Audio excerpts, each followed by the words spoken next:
Boa noite a todos, boa noite a todas que estão nos acompanhando aqui pelo Facebook nessa quarta-feira.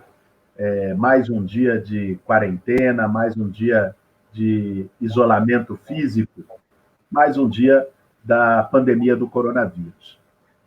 Nós estamos fazendo o nosso café com bolos diálogos, chamando pessoas que têm coisas importantes para falar nesse momento, para nos dar ideias, para esclarecer temas. E hoje o nosso convidado é Gastão Wagner, é um grande estudioso do SUS, médico sanitarista, um homem que tem dedicado a sua vida ao compromisso com a saúde pública, com o Sistema Único de Saúde, e que num momento como esse tem muita coisa a nos dizer. Então, eu queria, já sem muitas delongas, agradecer ao Gastão por ter topado vir fazer esse bate-papo com a gente e pedir para o Gastão já iniciar trazendo, Gastão, um panorama de como está, qual é o cenário da pandemia no Brasil e no mundo, quais as perspectivas do ponto de vista de número de casos, de período, de pico,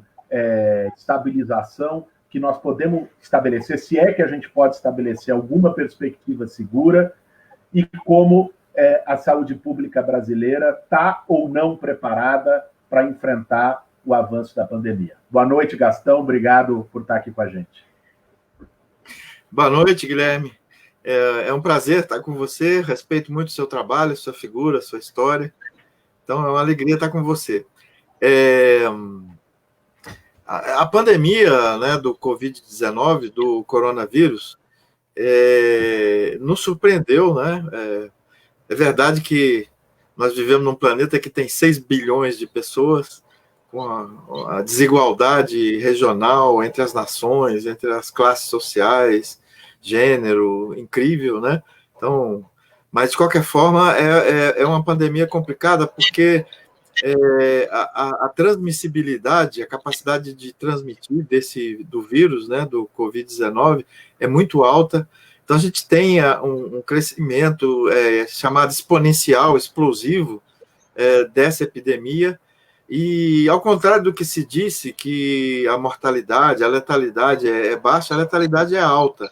A gente tem um número alto, muito alto, 2/3, 70%, de casos inaparentes, assintomáticos, o que complica o controle da epidemia, porque são pessoas que não têm nenhum sintoma, circulam, trabalham, vão no serviço de saúde, etc., mas estão transmitindo a doença.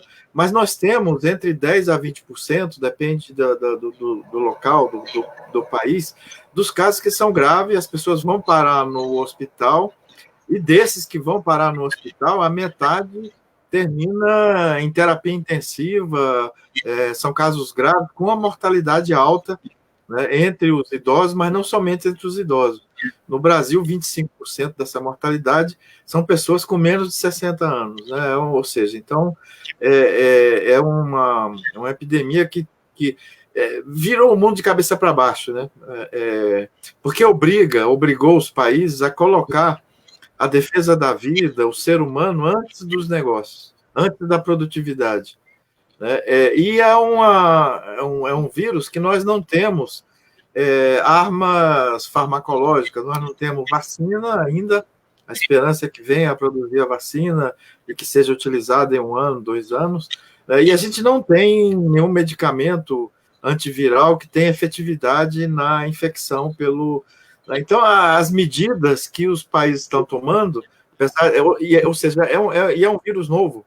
Então, a gente tenta trabalhar com evidências científicas, baseadas na experiência dos outros países, né? Mas o grau de incerteza é muito alto. Nós trabalhamos com um grau de incerteza muito alto.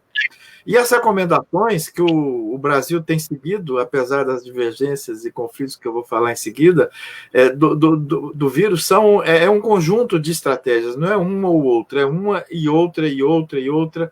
Então, nós temos que fazer o tal do isolamento vertical, que esse é o nome que inventaram agora para uma estratégia tradicional da saúde pública, a gente usa para controlar a meningite no Brasil, no mundo, que é diagnosticar, fazer o rastreamento e fazer o bloqueio, né? Que que foi que a gente usou no começo da epidemia, quando os casos eram importados, principalmente os casos vieram de fora para o Brasil e para a Itália, e os comunicantes estavam ali em torno, o pessoal da empresa que trabalhava junto ali, a família de quem foi fazer turismo, etc. Mas aí, quando a transmissão é comunitária, ou seja, começa a correr no Brasil, tem que tomar outra medida, que é a quarentena, que é isolamento horizontal, que é diminuir, que tem repercussão sobre as atividades em geral, econômica, sobre a universidade, sobre a escola, sobre a formação, e tem que preparar o sistema de saúde, no caso do Brasil, o SUS, para receber 10 a 20% dos infectados, uma epidemia que cresce muito rápida, em internações hospitalares, que tem que apoiar a ciência, porque como a gente não tem vacina, não tem medicamento, tem que fazer muita pesquisa. Essa pesquisa tem que ser uma pesquisa aberta, de comunicação aberta entre vários países, né? E nós temos que desenvolver políticas de apoio social, econômico, bolsa, salário-desemprego, apoio à produção, etc., né? A manutenção da alimentação, enfim, o abastecimento, apesar da quarentena. Então, você vê que é um conjunto de medidas, todos os países fizeram isso em graus diferentes. A gente tem vários modelos de intervenção, mas todos trabalham dessa forma. No Brasil, felizmente, nós temos o SUS, é o principal instrumento que a gente tem usado para tentar o controle da epidemia, para desenvolver esse conjunto de ações, é o SUS. Eu não sei se você quer perguntar ou se eu continuo expondo. O que você prefere, Guilherme? Não, eu acho que você estava entrando num ponto que eu acho que é fundamental, que você conhece muito bem, que é o SUS, mas só fazer uma pontuação, Gastão, antes de você seguir falando sobre o Sistema Único de Saúde e os mecanismos que tem para enfrentar hoje essa pandemia. Enfim, nós temos um cenário em que o SUS foi sendo desmontado nos últimos anos, né? A emenda constitucional 95 do teto de gastos, só no ano passado tirou 9 bilhões. A própria posição política, ideológica e totalmente irresponsável do Bolsonaro de mandar embora os médicos cubanos. Nós perdemos milhares de médicos no ano passado a partir do rompimento do convênio com mais médicos. Médicos que hoje estão sendo recebidos no mundo inteiro com aplausos, né? Com gratidão por povos da Europa, por povos da Ásia, por povos da África, no mundo inteiro, aqui foram tratados com hostilidade pelo governo Bolsonaro. Então, eu queria só pedir para você emendar, ao falar da importância do SUS nesse enfrentamento, dos recursos que o SUS tem, se você puder falar também sobre medidas emergenciais que possam ser tomadas agora para poder fortalecer o SUS nesse combate, considerando o desmonte, o descaso e os ataques que o SUS recebeu, sobretudo nos últimos anos. Então, Guilherme, apesar das dificuldades políticas e financeiras, ao analisar como é que o Brasil, como é que a sociedade, como é que nós estamos enfrentando a epidemia, né, e aí o papel central do SUS, eu acho que a gente tem que fazer uma abordagem que é paradoxal. Assim, o SUS nos surpreendeu, me surpreendeu a mim, mas eu acho que a todo mundo, porque como essa epidemia botou tudo de cabeça para baixo, né, deu essa coisa de botar o ser humano na frente, nunca se falou tanto sobre saúde pública, sobre vigilância à saúde, sobre ciência. Volta a se falar num país onde o governo tem uma política muito radical, neoliberal, né, de ajuste econômico, antipolíticas públicas. Nunca se falou tanto na necessidade de se apoiar os desempregados, os autônomos, ou seja, se tomar medidas de caráter de proteção social, de medidas de política pública, apesar da emergência. O que eu acho que surpreendeu no SUS, né, foi, eu atribuo, logo no início da epidemia, tanto o Ministério da Saúde desse governo federal com esse presidente, quanto os governos estaduais, ou seja, as secretarias estaduais e municipais de saúde, tomaram uma série de medidas recomendadas, adequadas, né, eu atribuo essa segurança dos governadores, de vários prefeitos, que tem uma história conservadora, que tem uma história de não valorizar as políticas públicas. Eu atribuo o isolamento horizontal, esse rastreamento, remanejamento de orçamento para o SUS, enfim. Eu atribuo isso a uma instituição forte. O SUS se demonstrou, ou seja, a democracia depende de quem está no governo, depende de eleições, de liberdade de opinião, mas depende da gente construir instituições que consigam atuar com uma certa autonomia em nome da sociedade. Seu pai, por exemplo, é uma dessas figuras, o Boulos, né, da vigilância à saúde, da saúde pública, da atenção primária, o Boulos pai, né, que eu admiro muito, ou seja, mas são milhares, são dezenas, né, ou seja, o SUS conseguiu recrutar pessoas, né, o Ministério da Saúde, as secretarias estaduais, as municipais, a saúde da família, os hospitais públicos, a Fiocruz, o Instituto Butantan, pessoas que têm uma dedicação profissional, ética, técnica muito importante, que forneceu essa análise que eu fiz da epidemia rápida, deu segurança para os governadores do Rio, de São Paulo, os governadores do Nordeste, tomar essa. Então, essa foi uma boa surpresa. Uma boa surpresa. Agora, ao mesmo tempo que o SUS fez isso, nós estamos pagando as consequências do que não foi feito antes, né? Isso que você falou. O SUS, no ano passado, perdeu no orçamento federal 9 bilhões de reais. Nos últimos 3 anos, do orçamento federal, 20 bilhões de reais. Há uma pressão dos governadores, da sociedade, para repor esse dinheiro mais, para vir mais investimento. Até agora, né, de dinheiro novo, entre aspas, ou seja, o que está faltando, o SUS não recebeu mais do que 12 bilhões, ou seja, nós não conseguimos repor esses 20 bilhões. Né? E aí, todas as deficiências, tudo que a gente não tinha feito, além do financiamento inadequado, né, repercute negativamente, são dificuldades no combate à pandemia. O tema dos equipamentos de proteção individual. O SUS nunca cuidou disso, cuidamos muito mal disso. No Brasil, o uniforme do SUS, dos trabalhadores públicos, o jaleco, o avental, fica por conta do trabalhador. A gente não. Isso na saúde é um absurdo, com exceção dos dentistas que usam luva, usa viseira, máscara, para fazer o atendimento. Da epidemia de AIDS para cá, das epidemias de AIDS, uma boa parte se contaminou por por fazer o tratamento sem fazer isso. Então, a capacidade hospitalar, né, para atender os casos graves. A gente tem leitos desativados nos hospitais públicos, faltam leitos de terapia, falta equipamento, falta respiradores. Tudo isso teve que se fazer uma correria, em alguma medida apoiada, né, pelo Ministério da Saúde, que adotou essa política mais ampla, mais integral, que eu descrevi, do I, não o, né? Mas o que aconteceu? Rapidamente, um dos problemas do SUS é a politicagem, é o conflito político. O SUS é muito fragmentado. Apesar de se chamar sistema único, né, nós temos uma implementação heterogênea do SUS. Depende muito do governador, depende do prefeito, melhora numa cidade, depois a gente tem retrocesso. O SUS tem uma política de pessoal péssima, em geral, depende de cada município, mas é péssima.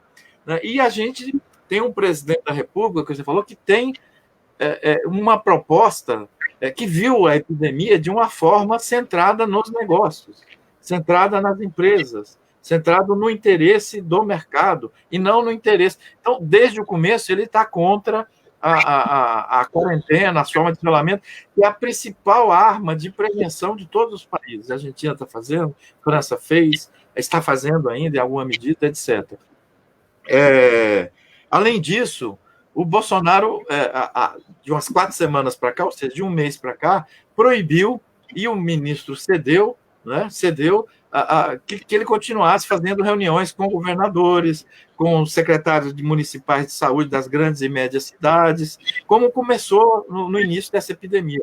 De um mês para cá, o Bolsonaro preferiu, ao invés de apostar num consenso contra a epidemia, ele apostou no conflito político, na desorientação, e foi criando esse conflito, essa guerra, que está terminando provavelmente na demissão do ministro. De uns 15 dias para cá, o ministro cedeu. Ele não só deixou de se reunir com outras autoridades sanitárias, com os municípios e com o Estado, como também passou a relativizar a necessidade da quarentena, a flexibilizar, a inventar uma quarentena parcial, que ia depender do número de leitos. E óbvio que tem que depender disso também, mas não só disso. A epidemia, você me perguntou, eu saltei isso, nós estamos no Brasil numa fase de crescimento exponencial, nós não atingimos o topo, né? A gente está chegando e outra coisa é o seguinte, com a omissão do governo federal, o Brasil não usou o recurso da quarentena regional, da quarentena estadual. Há mais de 3 semanas, há 4 semanas atrás, se a gente tivesse um governo federal ativo, proativo, a favor da saúde da população, se não tivesse esse grau de insensibilidade social que tem lá, nós teríamos feito quarentena, teríamos isolado Grande Rio, a Baixada Fluminense, São Paulo, ABC, Campinas, do restante do país. Como isso não foi feito, nós estamos tendo uma epidemia nacional, no modelo norte-americano. O Trump também foi negacionista, demorou a tomar essas medidas, quando toma, já não era só a grande Nova York, a gente já tinha essa epidemia, ao contrário do que se passou na China, inclusive na Itália. Alguns prefeitos tomaram essa quarentena regional, mas é muito mais frágil do que se a gente tivesse tomado isso como uma política nacional. Outro problema do SUS é que em 2, 3 meses, a gente não consegue, mesmo que tivesse reposto os 20 bilhões, que não foi reposto, né, a gente não consegue repor os respiradores que estão faltando, a ventilação mecânica, os leitos de terapia intensiva, apesar da criação de hospitais de campanha.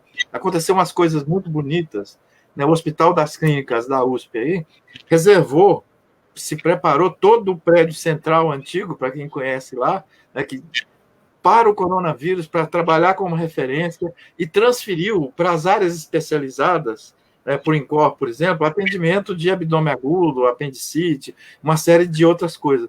Fazer esse movimento no SUS brasileiro é muito difícil, porque a gente tem os poderes encastelados dos especialistas, né? Enfim, mas apesar disso, nós estamos já numa situação dramática de acesso a leitos e a terapia intensiva, quando é necessária, em Manaus, no Rio, na cidade do Rio de Janeiro, e na Baixada, algumas cidades da Baixada, a gente está com 95% da capacidade já ocupada, nós não chegamos ao auge da epidemia. Então, todas essas mazelas, todo esse descuido com a política social, com o SUS, a gente está enfrentando agora. Apesar das políticas de compensação social, como essa Bolsa Emergência, que o governo federal propôs 200, o Congresso passou para 500, aí o presidente reagiu para mostrar que não é insensível, absolutamente, para 600, não são suficientes, porque a gente tem 20% da população que vive nas comunidades. Né? Uma arma é o isolamento domiciliar. Esses casos menos graves, os casos com poucos sintomas que a gente descobre, a gente deveria ficar em casa. 20% das pessoas, isso é uma recomenda para 70%, para 60%, é possível fazer isso. Para 20%, 30% da população mais pobre, mais carente, isso não é possível. Outra falha que a gente não está conseguindo é a importância do diagnóstico, da testagem. Tanto para fazer o controle, o chamado controle vertical, tem que continuar o tempo todo. O SUS só fez isso quando eram os importados, quando começou a epidemia aqui no Brasil, a circulação comunitária, foi abandonado, né? E o Brasil, o governo federal, o Ministério da Saúde, comprou poucos testes, não ampliou os laboratórios de saúde pública, que eu já elogiei, a Fiocruz, o Butantan, laboratórios públicos de São Paulo, Adolfo Lutz, pelo Brasil afora, todos, que tem uma capacidade instalada limitada frente à dinâmica dessa epidemia. E é importante também fazer o diagnóstico para não ter subnotificação. Nós temos muito mais casos de coronavírus e temos mais mortes do que a estatística oficial do Ministério da Saúde. Ontem, Os epidemiologistas de São Paulo fizeram uma estimativa que só no estado de São Paulo nós já temos, no mínimo, uma estimativa conservadora, 100 mil casos, e não os 15 mil casos, 12 mil casos que a gente está apontando. Ou seja, a gravidade da epidemia, a necessidade de investimento de orçamento público, de repasse aos estados e municípios para a saúde, mas também para essas políticas de proteção social e econômica, são muito importantes. Esse é um problema do SUS, que a gente descuidou. Né? Se fala muito em ciência, se fala muito em técnico, mas a interferência ideológica, político-partidária no SUS, clientelista, ela é muito alta. E agora revela através dessa proposta do presidente. A proposta do presidente, se é que pode chamar de proposta, é uma proposta genocida, de catástrofe. Né? Por isso ele inventou a coisa da hidroxicloroquina, como se esse remédio fosse capaz de ter um efeito profilático, um efeito preventivo, de controlar a epidemia, inclusive de diminuir significativamente a mortalidade. Infelizmente, não é isso que a gente está encontrando nessa pesquisa multicêntrica em vários países que está ocorrendo. Nós precisamos de todas essas medidas. Né? Então, além da complicação da epidemia, do vírus, a sua capacidade de contágio, a sua mortalidade, a letalidade, nós temos um projeto que o ministro Mandetta, ao invés de ceder, devia ter se demitido, né? Porque eu me lembro aquela coisa da obediência devida, né? O subordinado não tem que obedecer a uma ordem genocida, a uma ordem, né? Então, essa concessão, essa negociação interna que ele fez, diminuir a quarentena, né? De parar de reunir com os governadores, é antidignidade, é antiética, é anticientífico. Então, nesse ponto que você tocou, eu acho que é importante a gente até fazer um alerta para as pessoas que estão nos assistindo. Porque assim, parece que o Mandetta, né, porque ele se contrapôs com o mínimo de sanidade ao Bolsonaro, que tem uma política totalmente genocida, mas as pessoas começaram a achar que o Mandetta era o herói do SUS e o defensor mor da saúde pública no Brasil, o que está longe de ser verdade. Né?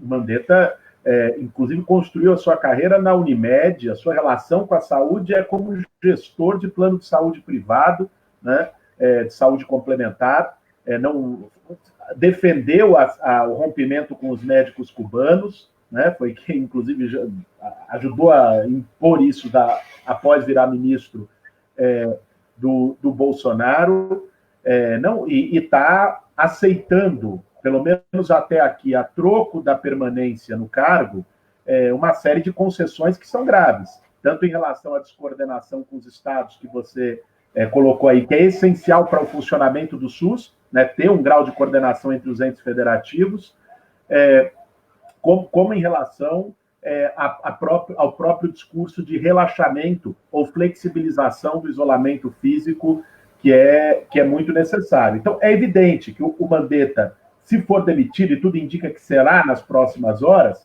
não está sendo demitido por esses vícios, está sendo demitido pela qualidade de ter enfrentado o Bolsonaro em relação ao isolamento físico. Mas que tempos são esses em que um cara como o Mandetta, com a trajetória dele, é apresentado como herói da saúde pública no Brasil? Eu acho que é importante a gente pontuar, do ponto de vista do SUS, da defesa da reforma sanitária, da defesa histórica da saúde pública que se faz no Brasil, o atoleiro que a gente está metido. Agora, por outro lado, você citou um ponto muito importante que eu queria desenvolver um pouco mais também, Gastão, que é o seguinte: meio que a pandemia fez o Brasil acordar para a importância do SUS. Fez o mundo acordar para a importância de sistemas de saúde pública universais. A gente fazia a defesa do SUS, como sempre fizemos, e você, eu imagino que sentiu isso na pele muito mais do que eu, por ser da área, parecia extraterrestre, parecia dinossauro. Você fala de defendia o SUS, você tinha que quase pedir desculpa, porque as pessoas vinham atacando. A lógica privatista de destruição do sistema de saúde pública, ela foi se colocando como um discurso natural nos últimos anos. E agora, de repente, né, com a pandemia, você tem quase um consenso na sociedade brasileira da importância do SUS. Você está se construindo quase um consenso internacional da importância de ter sistemas universais, de atendimento universal à saúde. Então, esse é um debate que, de algum modo, a pandemia colocou em outros termos, e que também não pode ficar só aí, né, Gastão? Porque a pandemia vai passar, né? Esperemos que passe o mais cedo possível, embora, lamentavelmente, a atitude do governo brasileiro não nos leva a crer que vai ser isso. Esperemos que deixe o mínimo de rastro de destruição, de sofrimento e de mortes, mas ela vai passar, e esse debate precisa ficar como um legado para o pós da defesa da saúde pública e do Sistema Único de Saúde, do seu financiamento, porque também não adianta as pessoas irem para a janela bater palma para os profissionais de saúde e defenderem a emenda constitucional 95, o teto de gastos, que corta dinheiro do SUS. Então, é uma conscientização da sociedade da necessidade de financiar o SUS, de ter um sistema solidário, de ter um sistema universal. Eu queria que você pudesse também dar uma pincelada nisso, tanto em relação à situação do Mandetta, mas também do legado que isso deve ficar como um discurso para o pós. Só antes de passar a bola para você de volta, Gastão, mencionar duas coisas. Uma está aí na tela, o manifesto Leitos para Todos, né? Que é www.vidasiguais.com.br. O que significa isso? Inclusive, é uma ação que o PSOL entrou no Supremo Tribunal Federal, uma DPF, com vários juristas, exigindo, nesse momento, fila única, que o SUS requisite os leitos dos hospitais privados e gerencie o conjunto dos leitos no Brasil para que a gente tenha uma fila única, porque não faz sentido, numa crise de saúde pública tão grave, a vida das pessoas ficar abaixo do lucro de operadoras de plano ou de hospitais privados. Então, peço aí para que a turma assine, né, o manifesto. E eu vi também nos comentários passando a defesa da reabertura do Hospital Sorocabana, em São Paulo, que está quase todo fechado. Não sei se você conhece o caso, Gastão, mas se conhecer, puder comentar também. Porque num momento como esse, que está fazendo hospital de campanha, que está faltando leito, ter hospital fechado é uma completa insanidade. É uma completa insanidade. Esse movimento, assine o manifesto Leito para Todos, que vocês tomaram a iniciativa no Brasil, é muito importante. E vocês tomaram junto com figuras como Gonçalo Vecina, em debate na televisão, que está dizendo isso. O setor privado, apesar de atender a 20%, 25% da população no máximo, que tem seguro privado, 80% não tem metade dos leitos de terapia intensiva.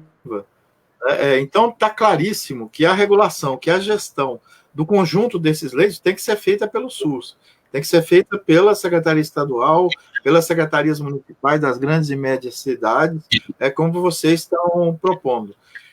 O problema da fila única, a gente usa essa expressão para dizer que é democrático igual ao transplante, né? O SUS faz isso, e democratizou e dá transparência. O problema da fila é a dinâmica social da epidemia, né? As decisões sobre acesso ao leite são muito descentralizadas e são imediatas. Quem ficar na fila morre. É só para a gente pensar isso. Ou seja, nós temos que ter esses leitos à disposição com antecedência, porque é a equipe de saúde, é o médico, é a enfermeira, que vão ter que dispor as pessoas, né, em 10 minutos, em 5 minutos, em meia hora, em 40 minutos, que o SAMU vai transportar, que está internada no leito comum e se agrava. Então, a gravidade e a agudeza com que acontecem os fenômenos, a gente não pode ter fila. A gente não pode ter fila, mas tem que ter leito à disposição conforme a previsão que a gente tiver. Isso tem que ser feito, é uma iniciativa super importante e é uma realidade. Está esgotando os leitos públicos, a Secretaria... E nós temos que estimular, a sociedade civil vai ter que estimular os governantes, porque esses governantes, boa parte são conservadores, têm uma relação com o setor privado estranha. No começo da epidemia, os 2, 3 primeiros dias da epidemia no Brasil, eu vi as entrevistas das autoridades sanitárias, inclusive do Mandetta, do coordenador do comitê, da comissão de risco aqui de São Paulo, só falava nos hospitais privados, nos grandes hospitais, para meu Deus do céu, e o SUS? Aí no terceiro dia isso mudou. Eu queria comentar uma coisa, por onde o SUS tem um empuxo, tem uma dinâmica, e eu espero que durante a epidemia, depois da epidemia, a sociedade tenha o SUS mais no coração e na mente, sabe? Que a adesão ao SUS de fato ganhe para virar pressão política em cima desses gestores. Agora, não é um fenômeno raro que dirigentes conservadores, que têm uma história conservadora, como o próprio Mandetta, né, em relação, inclusive, à saúde, ligado ao setor privado, à Unimed, etc., entrando no SUS, pega um certo empuxo, ou seja, esse movimento da reforma sanitária, essa massa crítica, essa instituição democrática, apesar da gente ter um governo autoritário, essa instituição democrática empurra esse povo para frente, sabe? Quem diria que a Secretaria Estadual, que o governador de São Paulo ou do Rio iam tomar essas posições, que o Boris Johnson ia sair da UTI agradecendo o NHS e a 2 migrantes que cuidaram dele, né, a portuguesa e a da Nova Zelândia, enfim. Então, esse é um fenômeno, essa coisa que a saúde mexe com a vida, que o SUS é uma política pública, é generosa e é muito efetiva, é muito eficiente, faz mais coisa com menos dinheiro. É muito claro, né? A gente tem um fenômeno parecido antes, uma pessoa que eu aprendi a gostar, que é o de São Paulo, foi ministro 2 vezes, o Adib Jatene, né? Ele entra lá como especialista, cardiologista, e o contato com o SUS, ele se apaixona pelo SUS, ele assume isso, né? Simbolicamente, por exemplo, o Mandetta foi muito melhor ministro da Saúde do que o resto da história dele. O Bolsonaro teve que botar limite, teve que entrar em confronto com ele. A assessoria do Mandetta, os funcionários têm 20 anos de estudos, de Ministério da Saúde, têm um compromisso com a reforma sanitária, participam de congresso, estão acostumados a prestar conta, a ter transparência, a não esconder o número de mortes, pelo contrário, né? Enfim. Então, é importante a gente reconhecer que o Brasil tem isso, porque senão a gente reduz o Brasil ao Bolsonaro. O Brasil é maior que o Bolsonaro, ainda que ele tenha sido eleito com a maioria dos votos. Mas o Brasil é muito mais do que isso, nós temos muito mais instituições do que isso. Você tinha me perguntado também... a restrição, a emenda 95, a crise fiscal nos estados e nos municípios levou à corte. Os 11 mil médicos lá do Mais Médicos, que aí foi ideológico, não foi nem recurso, mas a Secretaria Municipal do Rio de Janeiro estava desmontando. O prefeito lá, o Crivella, emitiu 20%, 30% das equipes, médico, enfermeiro, agente de saúde, da atenção primária. Nós temos leitos ociosos, além do Hospital Sorocabano, nós temos leitos ociosos, alas inteiras, 20%, 30%, nos hospitais estaduais, federais do Rio de Janeiro, em hospitais universitários, em hospitais das clínicas. E é contra esse prejuízo que a gente está correndo agora. Estamos tentando repor com 10, 12 milhões, com recursos adicionais, com apoio da sociedade, repor esse prejuízo, né? O Ministério da Saúde teve uma orientação muito confusa para a atenção básica, atenção primária, as unidades básicas de saúde.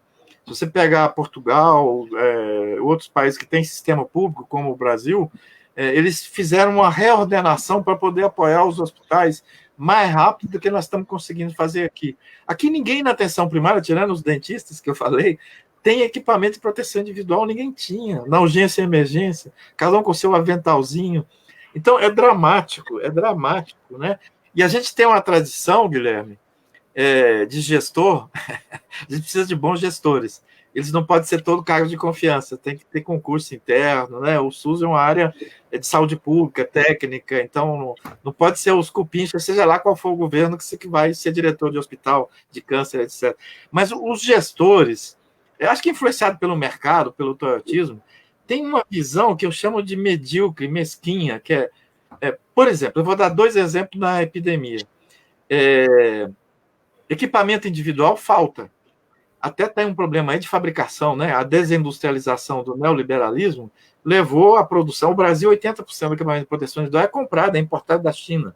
Uma dependência que não tem, principalmente indústria têxtil e de plástico. Podiam produzir 90% do equipamento aqui.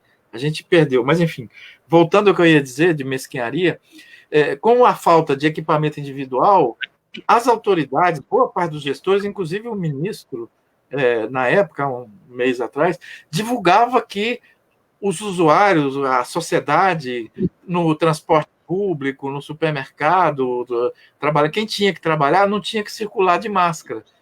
Isso, e dizia que a prioridade era dos trabalhadores. Está certo, a prioridade é dos trabalhadores de saúde, que estão mais expostos. Mas ela protege, ela não evita completamente, mas reduz o dano, reduz a possibilidade de contaminação.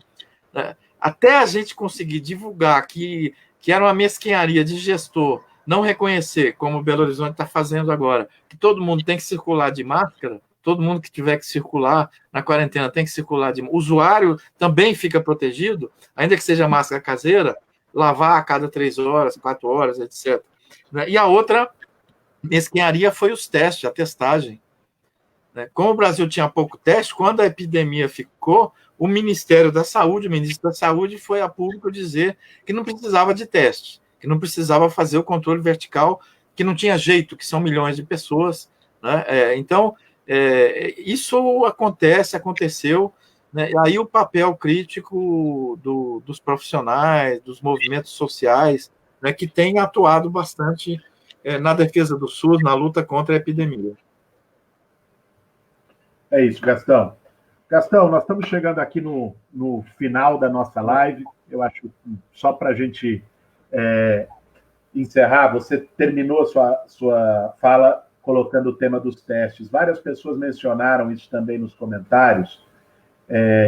E eu queria só te pedir para fazer a consideração final em cima disso, que é o seguinte: nós estamos com uma subnotificação brutal. Você disse isso no início da sua fala. Saiu um estudo da Fiocruz, de pesquisadores da Fiocruz, e, se eu não me engano, da UFRJ, que chegou a dizer que o número deve ser 12 vezes maior do que aquele dos dados oficiais. Foi divulgado, acho que anteontem, esse estudo.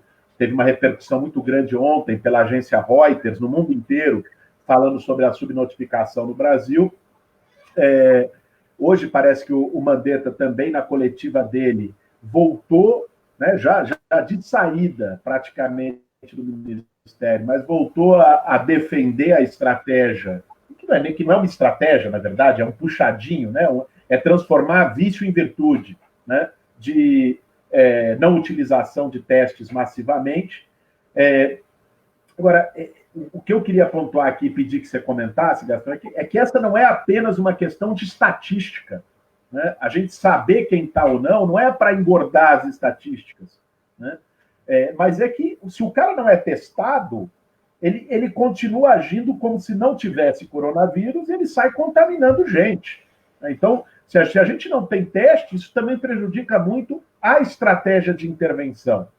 Inclusive, dos dados que nós estamos divulgando hoje, que estão crescendo a cada dia, de mortes por coronavírus, eu, inclusive, li uma matéria, um artigo a respeito, que dizia que os dados de hoje, na verdade, refletem um cenário de 15 dias atrás, de 10 dias atrás, porque são pessoas que morreram já há 10, 15 dias, com suspeita de coronavírus, e o teste só está saindo agora e ela só entra na estatística hoje.